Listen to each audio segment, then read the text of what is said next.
Okay, good morning. My name is Walter Conlon. I've been moderating these things for a year or two. And basically what the format is we'll first give the legislators a chance to give us a short presentation on their on what they think is the important things which are going on there. Then we'll open it for questions, right?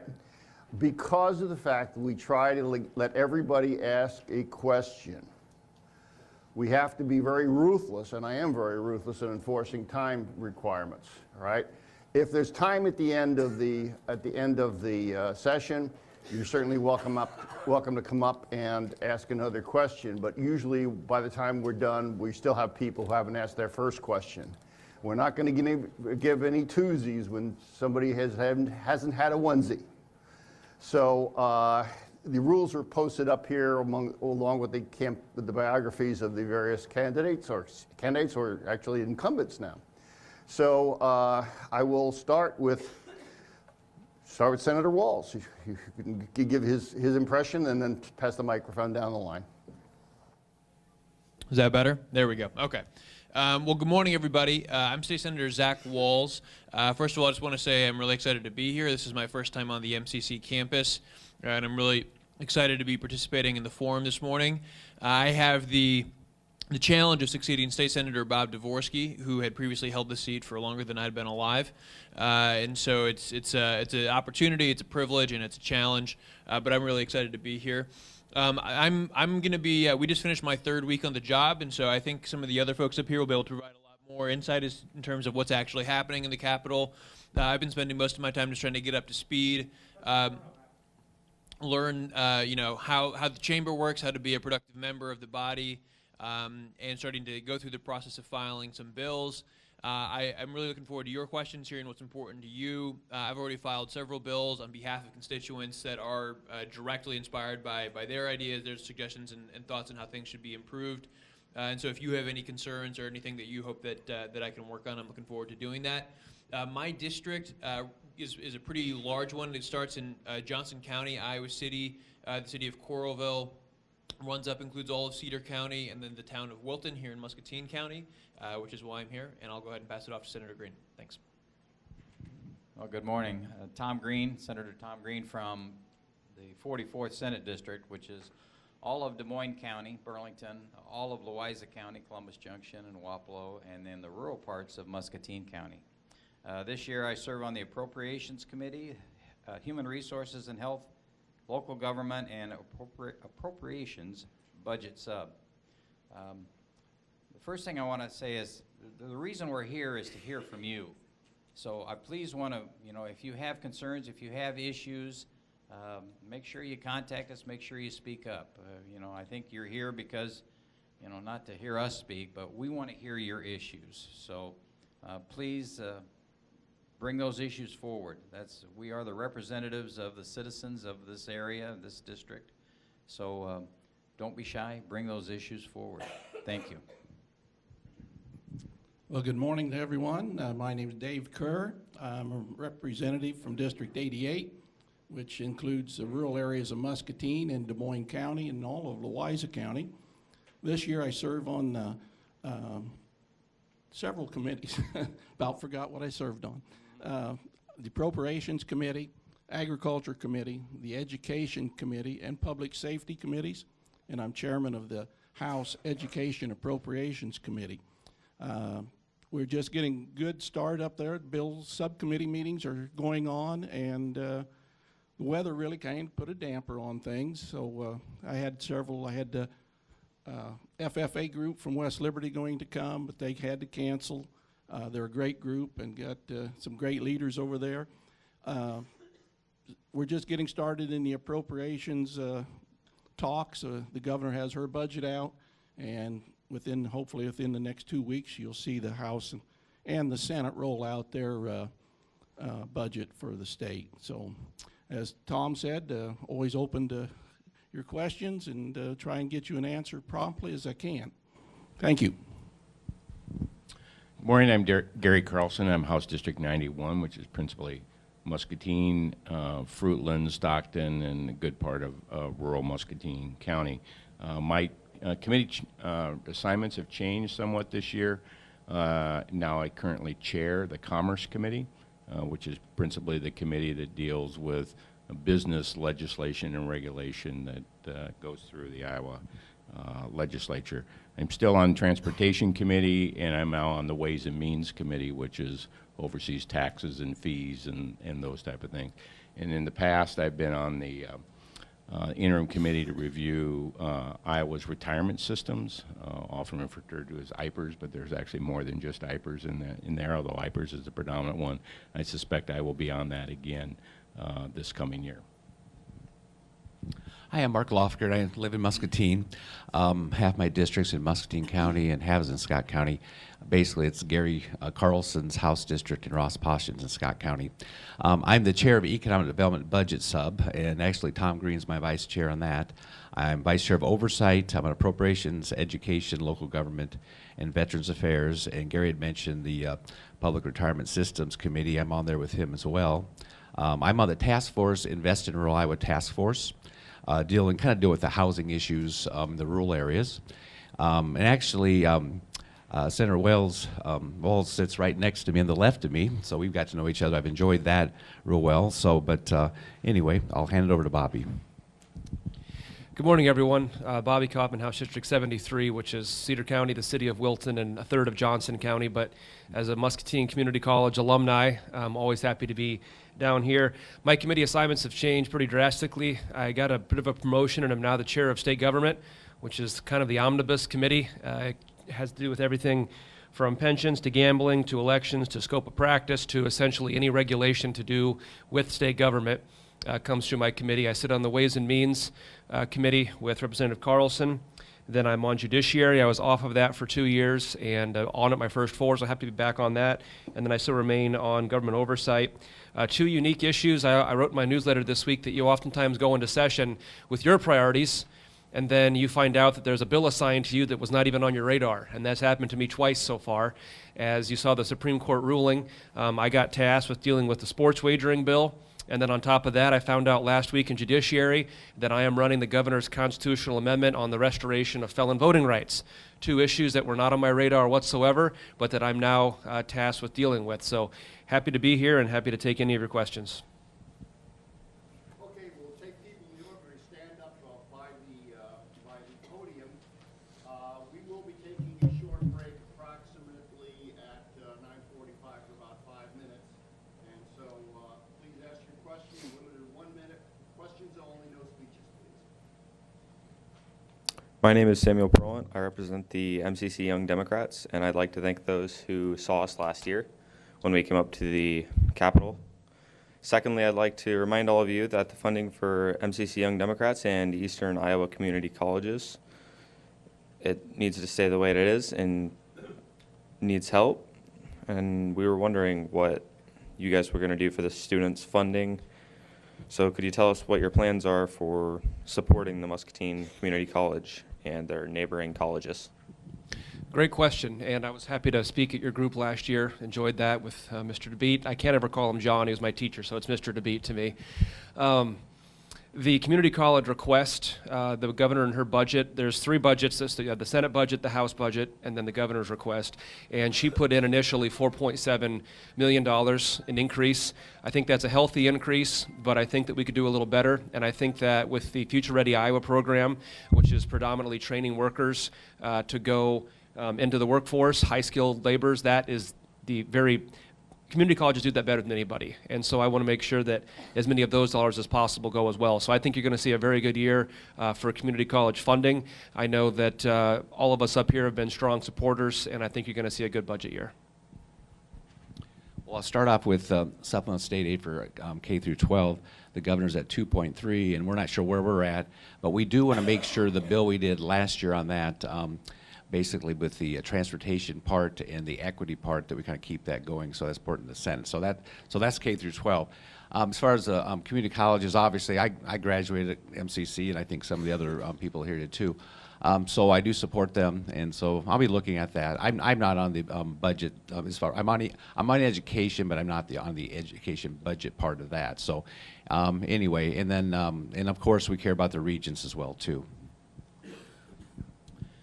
So I'll echo the community college request put in versus the governor's budget, and I think Representative Kaufman's right. We'll probably increase that. I think the important thing to remember is Future Ready Iowa initiative has a last dollar scholarship component, and that in the governor's budget she had $19.2 million in that, and that segment of the budget is almost aimed exclusively at community colleges. So the idea is that the financial aid that students have in getting a 2-year degree or certification program after they've used the other funding that's available, whether it be federal grants or other state grants, that there will be a last dollar scholarship program to go into that to help offset those expenses so that people can acquire 2-year degrees. And that money is exclusively aimed at the 2-year degree program, which is obviously the and the certification program, it's obviously aimed at the community colleges. So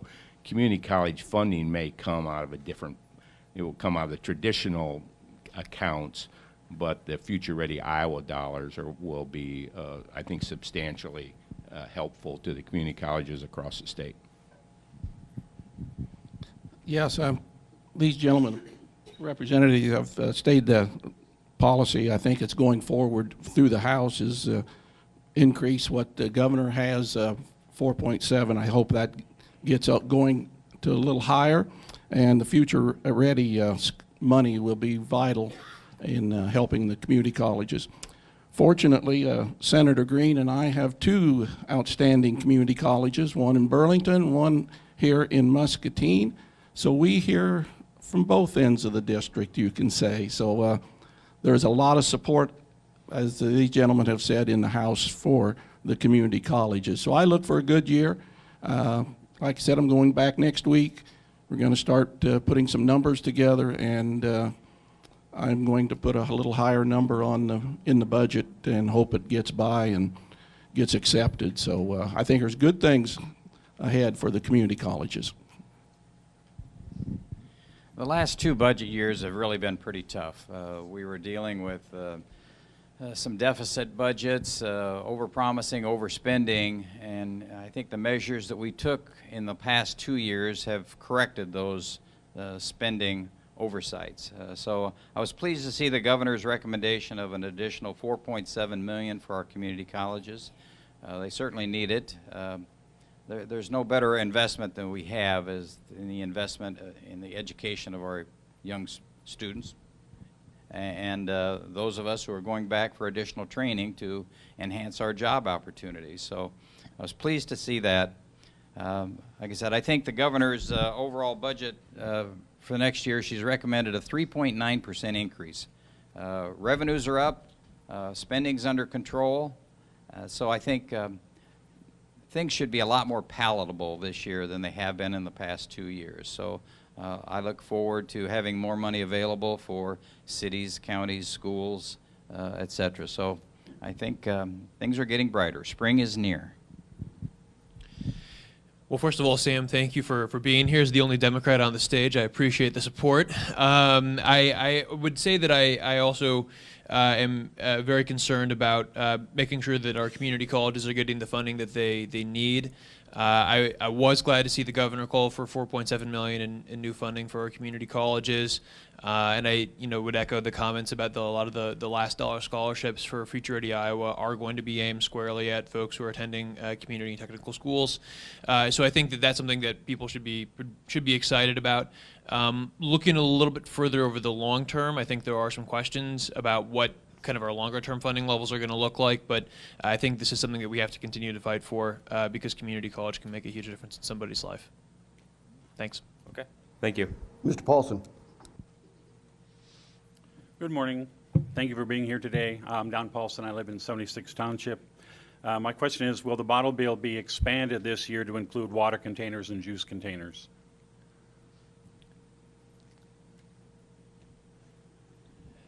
That's a good question, and I'm not the right person to ask. Anybody here have some clarity on that? I'd like to see the bottle bill go to a dime. I really would.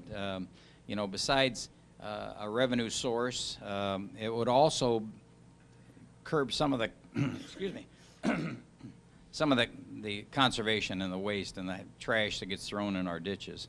I'm a member of the Burlington Noon Lions Club, and every spring we do a highway cleanup and we walk the ditches. And I mean, it's just deplorable, the amount of trash that ends up in the ditches along our roads. You know, I don't know if increasing that bottle deposit to a dime would help in that aspect. It might help a little bit, but I think it's a step that we need to do.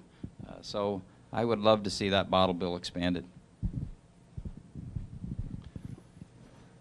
I was on the committee last year that recommended to go to a study, and I don't know if there's any conclusions yet from that or not. But what I have found out in my district, what I've talked to people, District 88, they tell me, leave it alone, don't touch it. So what's that actually mean? Keep it at 5 cents, keep it at just cans, bottles that are already labeled for return? That's a good question. I don't know. I have not heard any discussion about it up there this year, but that doesn't mean it's dead. So don't know, Don, what we're going to do with it right now. There's nothing set in concrete unless one of these gentlemen know more about it.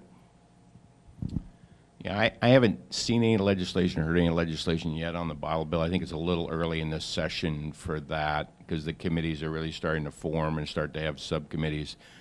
I would say that the discussion isn't a whole lot different than what it's been in the past. So you have a camp that would like to see the amount increased to 10 cents from the current nickel and also expanded to include other types of high-density polyethylene bottles like water bottles and juice bottles and all of that type of thing. And then you have the redemption center issue because grocery stores struggle with that as an issue from a health perspective of taking those kind of containers in when they're also in the food service bill. And then there's the allocation of the deposit. Does it allow for enough money for those people in the redemption centers to profitably be able to handle that?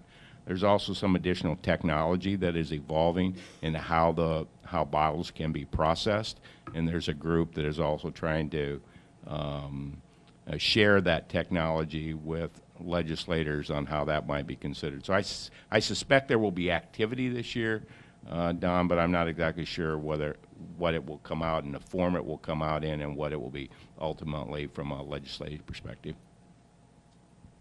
I haven't heard anything in the Senate, but I mentioned earlier Ross Poston has half my district, and if I recall, I think he was on, I don't know, he chaired that subcommittee last year, but I think he's been involved with it, so I'll visit with him on that. It's a good question, Don. We don't always agree, but this is a really good topic. I'd like to see an expansion. I'd like to echo what Representative Carlson said, though. The big component in all of this that's led to stagnation over the years has been that if you increase the deposit to 10 cents, which I support, you have to find a way to alleviate the pain. You know, Hy-Vee can handle that, the increased traffic, the dirty, filthy cans with bugs in them. Not that they want that, but it's really tough on a Jeff's Market in Wilton, on a Family Foods in Tipton. It's really difficult for them to be able to deal with that. So the debate's always been, do you divert a penny off of that and allow that to go to the grocers? The other interesting component is there's a bill in the Ways and Means Committee right now. One of the organizations has offered a mobile unit that would go around and you could basically deposit it like you'd withdraw or deposit money at an ATM. I don't know if that's going to be the issue, but it's an attempt to break the stalemate between the grocers who don't want that mandate and obviously those that would like to see the ditches cleaned up. So great question, and we're definitely working towards something. Thank you. Mrs. Landy? Oh, my name is Sarah Landy, and I just wanted to know where you think the possibilities of the 3/8% sales tax for the environment will be standing this year, and hope you'll find some way to keep our waters clean. So I'll listen. Good morning, Sarah. So the 3/8 cent, in my opinion, has its best opportunity in a grand tax deal. I can tell you that the efforts of those at the grassroots, such as yourself and Roger and others, have led to more people than I've ever seen at the Capitol discussing this. One of the frustrations I have at the Capitol is that it's a product of raging incrementalism. Things move very slowly. That's a good thing when it comes to stopping potential bad legislation. It's a bad thing when it comes to getting good ideas pushed forward. So I'm going to continue to be an advocate, but I think an overall tax deal is going to have to be where that's a part of. You've got folks that want to see the corporate tax rate reduced, the income tax rate reduced, but also making sure revenues are protected. But I'll continue to push for that. It's a big conversation at the Capitol in the Senate too, but there's concern about the formula if it get established. So, and you understand too that if we did raise sales tax by a penny, we would have the highest sales tax rate among all the states that surround us. So that's always something that we need to be keeping in mind. I would agree with Bobby. I think there's a more positive movement this year on the 3/8. There is discussion about the formula that was established, and should that, if it's really focused on water quality, should the formula be adjusted to make sure that more of those dollars go to water quality issues rather than land acquisition or some of the other things that are allowed in the bill. I do think it would, if it moves forward, it will be part of a comprehensive review of sales tax, though. Increasing at 3/8 will be a bit of an awkward number. Not that it can't be done, but it'd be a bit of an awkward number. It may end up being a full penny. What Senator Lofgren raised, the fact that'd be the highest sales tax in the area, is never seen as popular, but is I think also looking at sustainable funding sources for other issues. We may talk about mental health, for instance, later. Is a sales tax increase something that could be incorporated with not only the water quality 3/8, but could the balance of the 5/8 be used to help with some of the funding regarding mental health? So that's also another discussion item that's been done. Mental health today is essentially funded from property tax payers, and is there an opportunity to make some changes there that's be more of a sales tax funded rather than property tax funded? Just yesterday, I was in a small group meeting about the 3/8 of a cent, and that's what their question was: is it going to move, or what's the discussion about it? And I told them last year I thought the discussion had started to pick up more and more with areas at which we need to address is the formula, and you know, is there going to be can we have a trade-off, as these gentlemen have mentioned? And I look for those things all hopefully to come together and see what kind of a bill we can get out on that. I know there's a lot of support for it, but there's a lot of non-support for it too. So I hear from both sides. So the purchase of the land is sticking point to taking it off some tax rolls. So just have to see where it goes is all I can tell you. Thank you. You know, I don't think there are very, you know, obviously public safety and education are high priorities for all of us, but, you know, water quality, conservation, clean parks, water, you know, those are all priorities for all of us. You know, there's nothing better than to take your grandkids out to the parks and enjoy nature. So I certainly appreciate and support, you know, the 3/8 cents. It should be fully funded. I mean, that's the problem I see is some of these funds and initiatives, it's designated for them, but then the funds get somehow diverted, and you know, then they don't have enough money to do these things. So let's just make sure that we keep it a priority. It obviously is. So it's just the management of those funds, and I would fully, like I said, fully support that 3/8 cents. Thank you, ma'am. Thanks for the question, Sarah. I strongly support the 3/8 cent. I'd have a little bit of concern about going up to the full penny, just given the effects that Senator Lofgren mentioned earlier. But I think the 3/8 cent, absolutely. I mean, the voters asked for it, right? I mean, the entire state voted on this question. Voters said we want this. We want the legislature to pass it. The legislature hasn't passed it yet, so I really hope that we can get this done. I think we all agree that water quality is a huge issue. Making sure that we have funding for these kinds of conservation projects is a really important topic. And so I hope that's something that we can get done this year, whether it's through some kind of broader consideration of a full penny or just the 3/8 cents alone. I do think it has to get done. Next. Hi, my name is Kate Edwards. I'm a farmer from northern Johnson County. I've been farming for 9 years. And I am a generation removed from farming. I farm now, but my parents didn't. Partly due to the farm crisis, they were unable to farm. And I have a lot of friends like me across the state that chose to do specialty crop production because they couldn't afford to get into row crop farming. I wanted to be a row crop farmer, but I didn't have the finances behind me to do that. And what I've noticed is that across the state, as a specialty crop farmer, it's difficult to gain access to the zoning exemption that farmers are granted. And it's happening not just in our county, but across the state. And I would like to see something done that would be able to support all small farmers, including those of us who had to get into specialty crops to be able to make a living on a farm, and to be able to expand the zoning exemption to clearly include farms like mine that are raising vegetables or other specialty crops. Because that zoning exemption is incredibly important, it's what makes a farm viable and able to operate as necessary. So I was just wondering if you guys would support the expansion of the zoning exemption to support small farmers like me across the state. Thank you. Thanks, Kate. I thought, does Carmen here too? Hi, Carmen. Good to see you again. I have your email sitting in my inbox. We actually have I've reached out to our agriculture staff to try to get the ball rolling on figuring out what some draft legislation would look like here. This is something that we talked about last weekend, the forum there. Definitely something that I support and want to figure out how we do that in a way that makes sure that it's, of course, not going to create abuse by folks who, might have some nefarious intentions there, but also protect small and beginning farmers like yourselves. Iowa is an agricultural state. There's just no other way to get around it. When you look at the manufacturing that's here in Iowa, so much of it is ag-related. So, and I certainly value and appreciate you as trying to, make a living on a family farm, and that's in your blood. It's in your nature. And so I certainly appreciate that. Small business is the backbone of our economy, really. More people are employed in small business than they are in big business. So, we aren't just an industry of Hahn and Case New Holland and John Deere. We are the small business owners. And I certainly value and appreciate and thank you for what you do. Thanks. Yes, thank you for what you do, because I grew up and my dad raised melons, and it's hard work. It's all hand labor, and I can hear where you're coming from.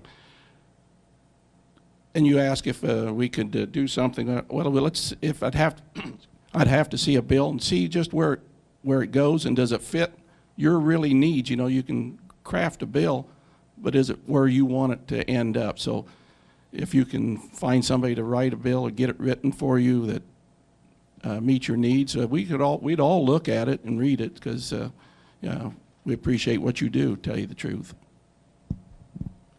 Kate, I got to tell you, I don't know so much about this issue. Okay, so we have a growth in specialty farming in Iowa, so I don't know whether this is something that is a statewide initiative or is it a little bit unique to Johnson County. But Problems are happening across the state. Okay, so I'd be interested in getting some more information from you to understand what is an appropriate tack on that. But the whole idea of specialty farming is getting some additional legs, and there's a lot of advantages of it, not only for diversification in the state, and also people like you are getting into farming, smaller acreages available, and a lot of those products are also very good for some of the other nutrient issues and water quality issues and stuff we have. So I'd be interested in maybe talking to you afterwards a little bit to learn a little bit more about it. Great, thank you.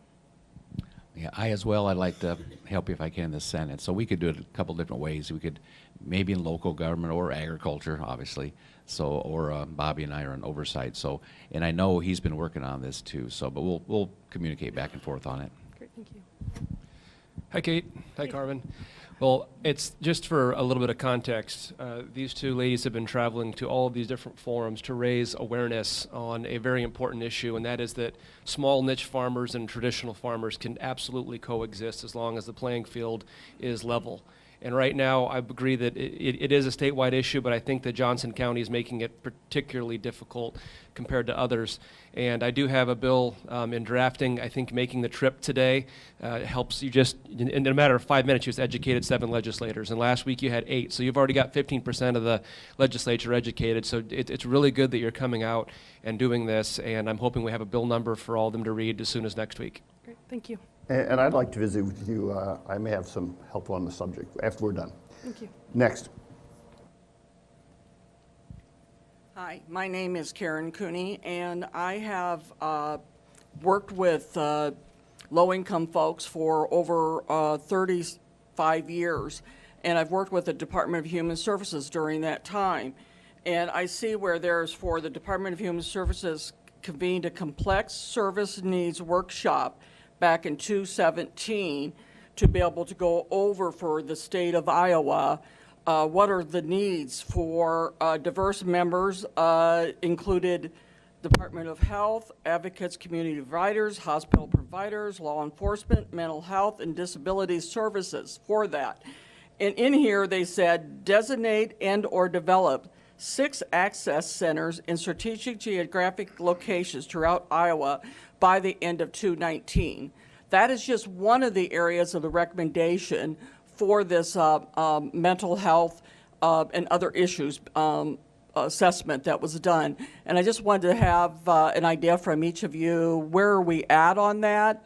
What is the outlook, you know, that we can take and continue to take and move forward to be able to help Iowa better serve our folks that need it most? Great question. So last year we passed the structural framework of the mental health bill, passed unanimously in the House, unanimously in the Senate. Then this work group, which I believe is the one that you're referring to, have come forward with the recommendations. I think the governor came out, and I don't want to remember the exact dollar amount and get it wrong, but she came out with a healthy investment to actually fund the mechanisms. And as we all know, we've been seeing hospitals and we've been seeing prisons become our mental health facilities, and that's not helpful to anyone, nor is it financially viable.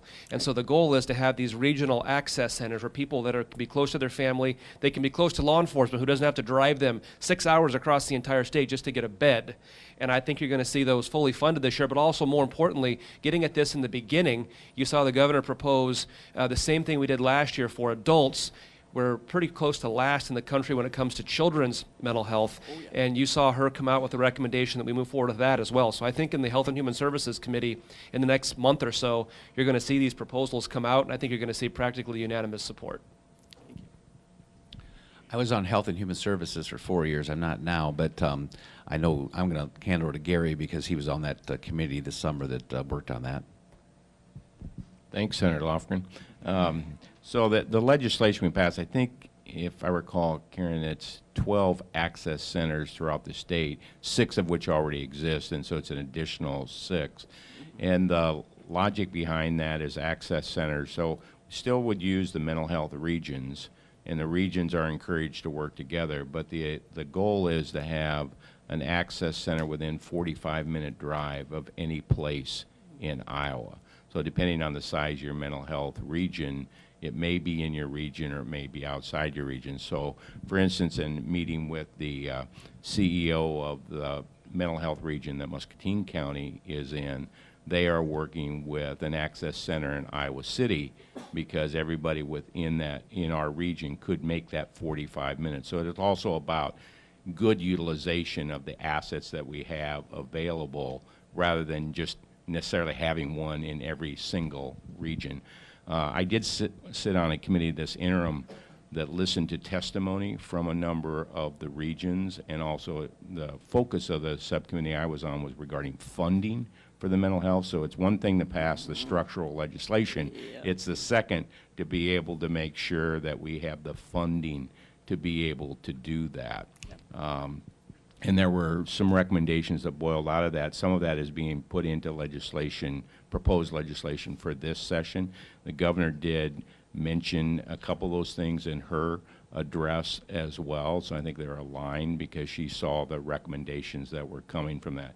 But I will say that the expansion of mental health, I'm not sure yet we still have our arms around what the cost of that service is going to be, because a lot of it is 24/7 service, which is very labor intensive. And when it's labor intensive to provide those services, then it comes with an expensive price tag. And so making sure that we get an infrastructure bill and a funding bill that can be aligned, I think we will spend a good bit of time on that in this legislative session to do that. Gary just finished up with what I was going to say. The funding part of it is going to be the concern for me, is how we get the funding, where it goes. Is it going to be enough? Is it? I hope you understand what I'm saying. I don't know. I know that Shannon Lundgren and Joel Fryer have been holding meetings and meetings, trying to put their budget together to come up with something to go along with the governor.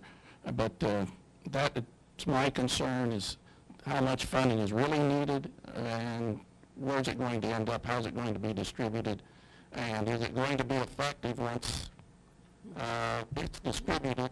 And, you know, I kind of think that we might have to see. Mike's dying or something.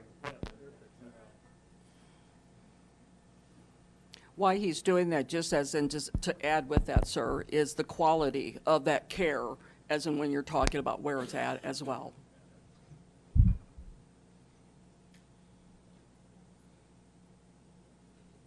Well, I'll tell you what, why don't we take the 5-minute break now while he gets the cobwebs done with the microphone. And we'll start again at 20 minutes to. And then you'll still be on. Okay, back to where we were. We now apparently have a workable microphone. Anything else, David? I've got a bill that I just introduced in the Senate, which should help access to providers. You know, first thing I'd like to say is 12 centers throughout 99 counties is not enough. You know, we've got our jails and our hospital ERs trying to accommodate and house and find resources or find services for these people in a mental health crisis. So what I would like to do with my bill, every year in the state of Iowa, we have over 200 graduates from Drake University and the University of Iowa with doctorate in pharmacy degrees, drug management disease states. So my bill would work in a collaborative agreement with the psychiatrists and psychologists to improve access to providers. When a patient is identified in a mental health crisis, whether they're suicidal or whether they're just having anxiety, whatever their crisis mode is, you know, when they see a psychiatrist, quite often it's, well, we can get you in 3 weeks.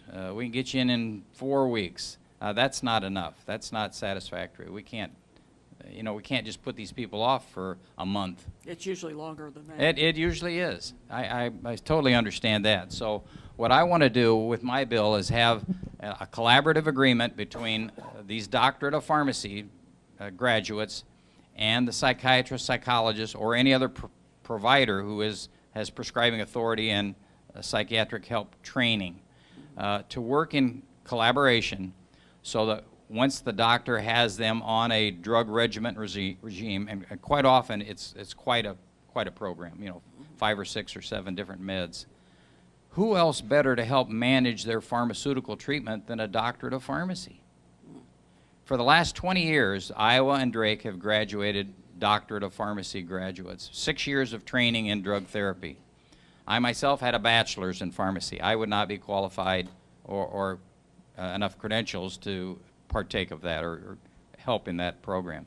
But the graduates today do. So this should help greatly improve access to providers to help these people manage their drug therapy. Their only recommendations would have to be okayed by the prescribing physician. Pharmacists could not make changes or add medications or take away. That's not the role of that PharmD. But it would be to work in collaboration with the doctorates or with the doctors. So I think this is it should be a cost savings, and it should, the thing I'm most concerned about is access to providers. Karen, can you share again where you work? What's your connection to this issue? Thank you. I worked for 32 years for HUD programs throughout Muscatine County. I worked with both the elderly, the families, kids, and I worked specifically quite a bit with the Department of Human Services for a lot of their services, as well as a bunch of the other type of services. So I'm quite aware of DHS and some of their needs, their concerns, the problem with their staff keep going smaller and smaller and smaller, and they cannot hire. Right. So then they themselves get overwhelmed when you're talking about how these are the people in the front lines that are specifically trying to get people to those services. Mm-hmm. And so when you're talking, well, it takes how long to do that, I can guarantee you that there's cases right now that are backed up over 3 months. So when I heard when I was door knocking and in my primary and then in my general election was the need to make sure that we're taking mental health the crisis in this state seriously. I think there are some folks who want to convince Iowans that our mental health picture is rosy, but as you know, and I think as many of us probably can see, that is not the case. My understanding is that the current crisis that we have, Iowa currently ranks 49th in the country in terms of the number of public psychiatric beds per capita. That has been exacerbated by the privatization of our Medicaid program. Now, we just had an election in 2018. There was one side that was saying we got to overturn Medicaid privatization entirely. There was another side that was saying we got to keep kind of keep the course and just make the system work. The outcome was what the outcome was, and so it looks like we're going to be on a course of trying to make Medicaid privatization work. But what I keep hearing from folks, including providers, and it sounds like yourself, is that because of the way that the current system is operating, your kind of crisis acute care centers are not able to step patients down on the continuum of care, and so you get into this backlog where people are forced to stay in these long-term situations in an acute care facility like the University of Iowa Hospital and clinics. However, that means that when somebody else has an emergency and they want to try to get in, you got to kick somebody out who might not be stable, and so you kind of create this cycle. That's why I think these new access centers are so important and why I'm really excited to hear that there's a lot of support for getting those online. For those of you who are wondering why do we need a separate facility, part of it is you just can't, if somebody's having a mental health crisis, you can't put them in a normal emergency room. It's not like having a broken collarbone. You need a special treatment option for that person to help them get stable and get to a place where you can actually treat them. So I'm really I think we are, as its whole state, starting to really take seriously how important it is that we solve this crisis. And I really thank you for your question, because these are really tough problems, right? I mean, complex needs are folks who are slipping through the cracks of the current system, and so please, keep raising this alarm, because we got to get this done. We got to get it done as soon as possible. Representative Carlson, I mean, do you know, are these centers going to be online by the end of the year? Is that something that's actually possible, or? I think there's a reasonable chance that they will be on. I mean, the mental health regions are all working on this, and I think the goal is to have them online and have access to them. Whether they're in, I do not believe they will be in every mental health region, because the shared services can be done and meet the requirement. And when it comes to mental health, what I've learned over the years, and granted, I will say that Mike Johansson has been a great person that I use as a resource for that. But mental health is about access, it is about cost, and it is about quality, which is the outcome. And those are the three things that you need to really stay focused on. When it comes to delivery of mental health, it's really not different than any other health issue. We hear a lot of comments about the number of beds that we have, but that's kind of like measuring all health services by how many hospital beds you have. If you provide the treatment much earlier in the cycle, hospitalization is not needed. And so a lot of the access centers is to also take some of the pressure off, so that the amount of beds, now we are also making an investment in the state, and there is an increase in beds being done as well, but the exclusively focus on beds is not the best metric. Access is far more important as a metric, as well as balancing the cost and the quality. And the cost can be lower when the access is earlier. Yep. So it is that whole process. And so the legislation we passed last year was a structural upgrade. It's not that we didn't have a structure, but a structure or infrastructure upgrade to increase at all levels along the continuum. And that's the path that we are on. But we are still trying to understand, I believe, what the cost of delivering that is going to be, and how do we get a sustainable funding source. That's the challenge I think the legislature will be dealing with this year and the following year as these come online. What is the cost of providing that service that meets the needs that we are hearing that Iowans want? Well, I am retired now, so if you guys need any help with it, let me know. Thank you. Thank you. We will take our break after the next questioner. So people are standing up. You may sit down, and with the knowledge that you'll be recognized in the order you are now after the break. Good morning and welcome. I would like to introduce myself. I am Brian Wright.